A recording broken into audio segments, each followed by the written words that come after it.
el meu germà, i parlarà ell parlarà de la família i subsumirà amb la seva intervenció molt breument el tema del Ramon Ràzquin, que era la intervenció del Ramon Turull amb la revista Segarra. Endavant, Albert. Moltes gràcies, senyor vicepresident de l'Espillera Fòrum d'Estudis Segarrencs i germà. Tot queda a casa aquí. El Ramon Turull va néixer a Cervera, el que se'n diu oficialment carrer Sòria, però ningú en diu carrer Sòria, però tothom és el carreró, o el carreró de Cal d'això, o el carreró de Cal d'allò, on avui posarem la placa, la mateixa casa on va viure tota la vida i la mateixa casa on va morir a casa. Va néixer un 19 de març de 1922. Per tant, enguany és el centenari, per això celebrem el que celebrem, òbviament, és l'excusa, el centenari, si voleu, i demà passat, dia 19 de setembre, hauria complert 100 anys i mig. Molt bé. Aquella casa es diu encara per la gent de tota la vida o la gent més gran, Cal Venturoso. El Ramon Turull era el petit, perquè era el germà petit, de Cal Venturoso. Després el petit de Cal Venturoso ho vaig ser jo i ara el petit de Cal Venturoso deu ser l'Andreu, el més petit de tots. Però ja no es diu gaire Cal Venturoso. La gent que de tota la vida de Cervera sí que ho saben. Cal Venturoso. Cal Venturoso, la família Turull tanmateix no és una família de Cervera de tota la vida. Sí que és una família de la Segarra de tota la vida. Si féssim l'arbre genealògic tindríem 4, 8, 16, 32, 64, 128 antecedents, no solament catalans, evidentment, perquè abans les migracions no existien, sinó segarrencs, perquè la gent es casava o al mateix poble o al poble del costat. La família Turull immediatament, els que van fundar la casa aquesta, Cal Venturoso, del carrer Sòria de Cervera, on va néixer, viure i morir el nostre pare, i on vivim nosaltres ara també, venien de Bergós Garrejat, concretament venien de Bergós Garrejat. Van fundar aquesta casa els seus avis, és a dir, els nostres besavis. Havia preparat unes imatges aquí amb unes fotos dels besavis i dels avis dalt, però no, hem vist que no es veu, són fotografies antigues, amb poca resolució, mal contrastades, i la llum que hi ha es veia tan malament que hem decidit prescindir-ne. L'avi era Joan Turull, i el pare, una dada important, el pare, Francesc Turull, va morir relativament jove, sempre ens expliquen que als 54 anys, d'un càncer, que abans no es deia càncer, es sentia un mal dolent, abans de la guerra. Per tant, nosaltres evidentment ja no el vam conèixer, i això vol dir que ell va ser orfe de pare relativament jove, quan era preadolescent, diguem-ho així.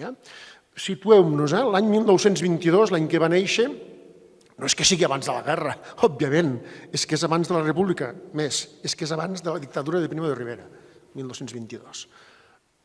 Vol dir també, a efectes generacionals, que per 2 anys, no va anar a la guerra.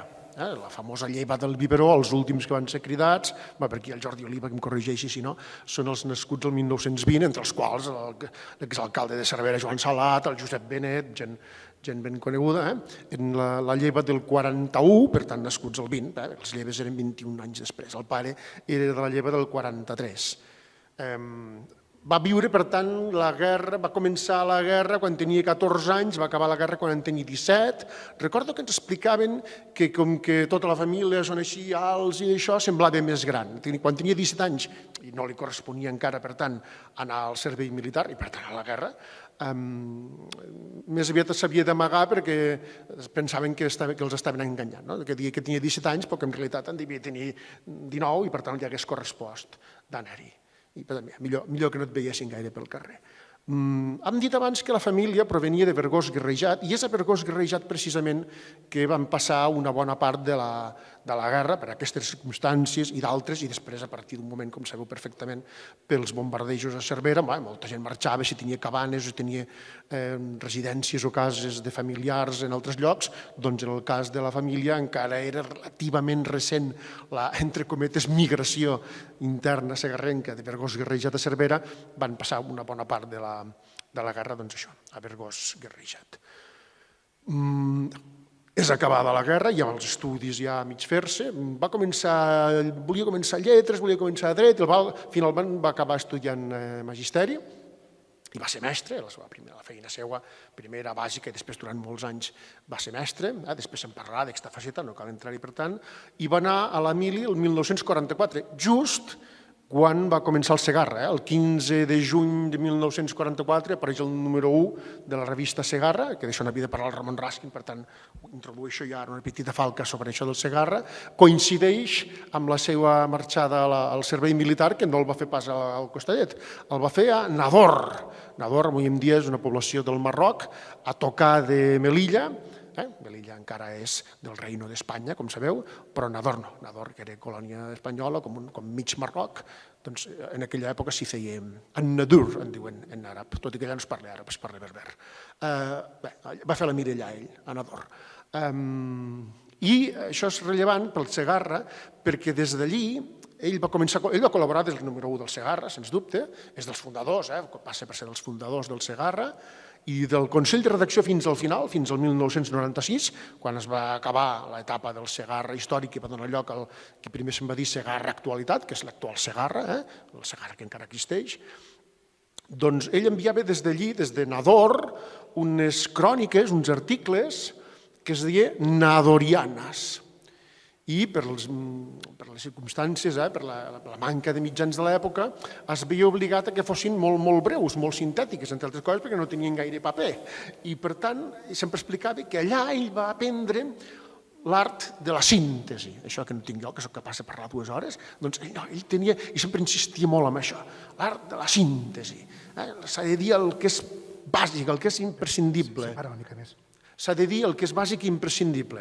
I si una cosa es pot dir amb 2 frases, no la facis amb 3. I si una frase pot tenir 5 paraules, no cal que en tingui 6. Aquest art de la síntesi, que és molt difícil, que és molt difícil. Doncs ell el tenia, i el va practicar tota la vida, i l'anàlisi dels seus textos ho posa molt de manifest, el va exercitar molt allà. Sobre el Segarra, que hem dit que va ser creada el 44, va existir fins al 96, les nadorianes. Ell hi va col·laborar des del principi, certament, i no farem, evidentment, una anàlisi de tot el que hi havia, però sí que em sembla que podem caracteritzar les seues aportacions com unes aportacions literàries, però no directament literàries. Què vull dir amb això? Vull dir que hi havia escriptors, en aquella època mateix Rabell, que era el director del Segarra, o el Carles Sepero, que publicaven contes, o molt sovint que publicaven poesies, literatura pròpiament, literatura 100%. No, ell feia periodisme, però tampoc no feia periodisme de vegades sí, però amb la majoria dels textos, diguem-ne, periodístics que ell va escriure i va publicar no són de crònica, d'explicar un fet, sinó que hi posava aquest toc literari, feia una mena de periodisme literari, bastant a la manera de Josep Pla, per entendre'ns.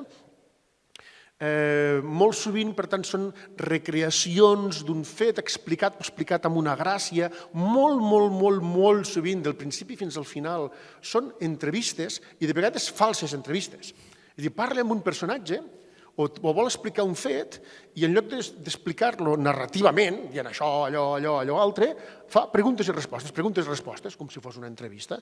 De vegades en entrevistes reals, però de vegades una entrevista recreada després d'haver parlat amb la persona. Però el que vull dir és no reproduint fidelment, com si estigués enregistrat, la pregunta que jo li faig i la resposta que l'altre m'ha fet. No, sinó una creació literària en forma d'entrevista a partir d'una conversa. I de vegades directament és una entrevista literària falsa, sense voler enganyar ningú. Per exemple, una de les més famoses era Alabla con. Els títols eren en castellà. Llavors, tanmateix, de seguida va introduir el català, però els títols eren en castellà. Alabla con Magí de Ruella, el que feia de Sant Magí, amb aquest, amb aquell, molt bé. Però n'hi ha un que diu, alabla con un plàtano.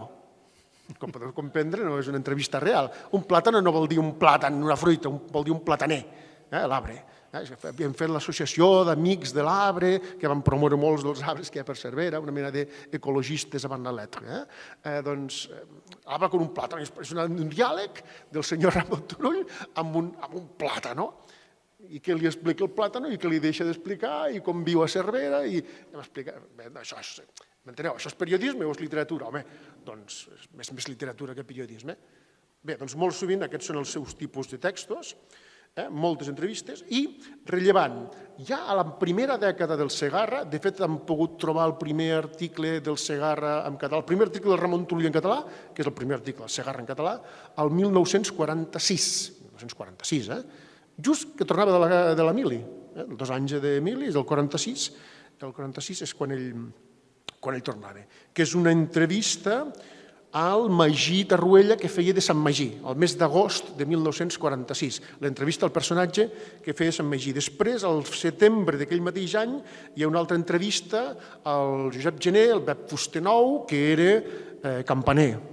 I per tant, els temes no són casuals, ja comença a aparèixer temes que seran temes seus de tota la vida, de totes les seues publicacions, del petit poema de Cervera, de l'àlbum de Cervera, Sant Magí, les campanes, el campanar, les tradicions de Cervera. Aquest és un dels seus temes recurrents del principi al final, absolutament des del principi al final.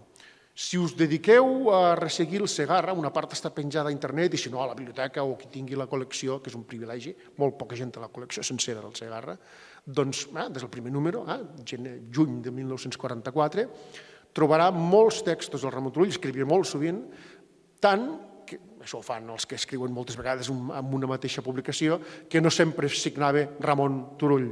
De vegades és T, punt. De vegades RT. De vegades Tubar. És a dir, si veieu el Segarra de l'any 40 i tants, 50 i tants, un article signat per Tubar, és ell, Tubar, de Turull Bargués, els seus 2 cognoms. O també l'Acetano, els lacetans, com sabeu, els ibers que vivien a la zona d'aquí, l'Acetano també és ell, Ramon Turull. Bé, això sobre el Segarra podríem dir molt més. Sobre el Segarra, i tornem ja a ell. El Segarra és una revista que comença el 1944.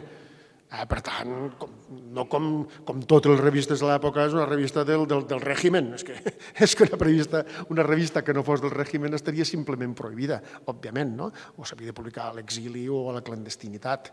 Això vol dir que a la revista Segarra hi ha tot d'articles cada mes de gener sobre l'aniversari de la liberació.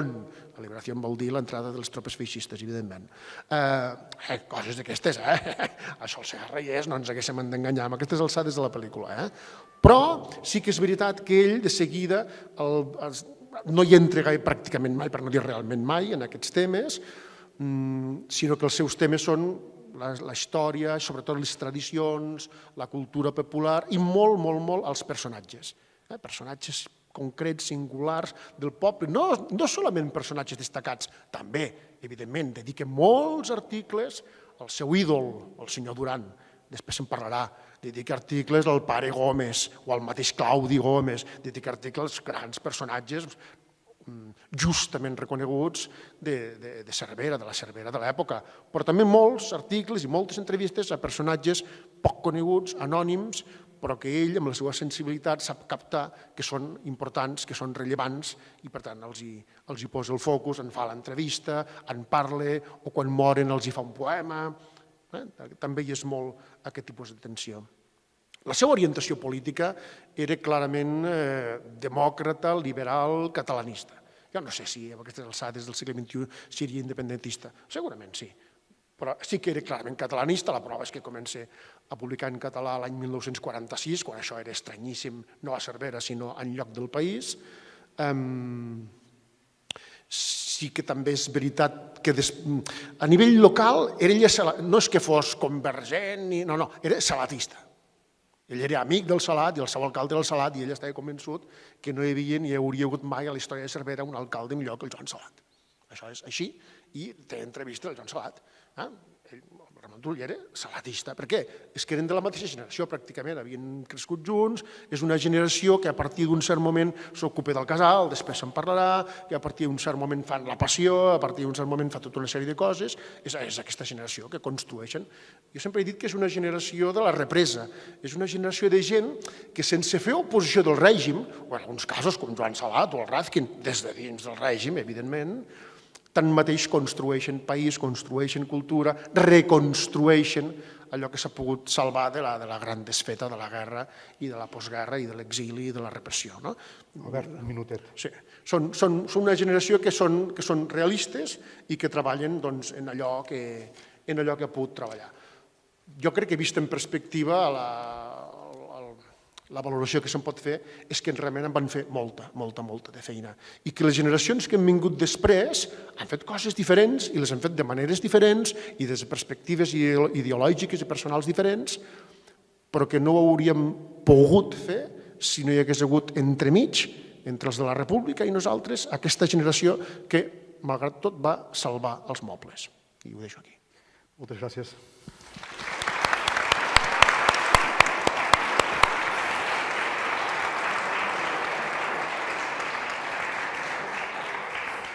Molt bé, comencem bé, mig minut menys del previst. Joan Miquel, la primera faceta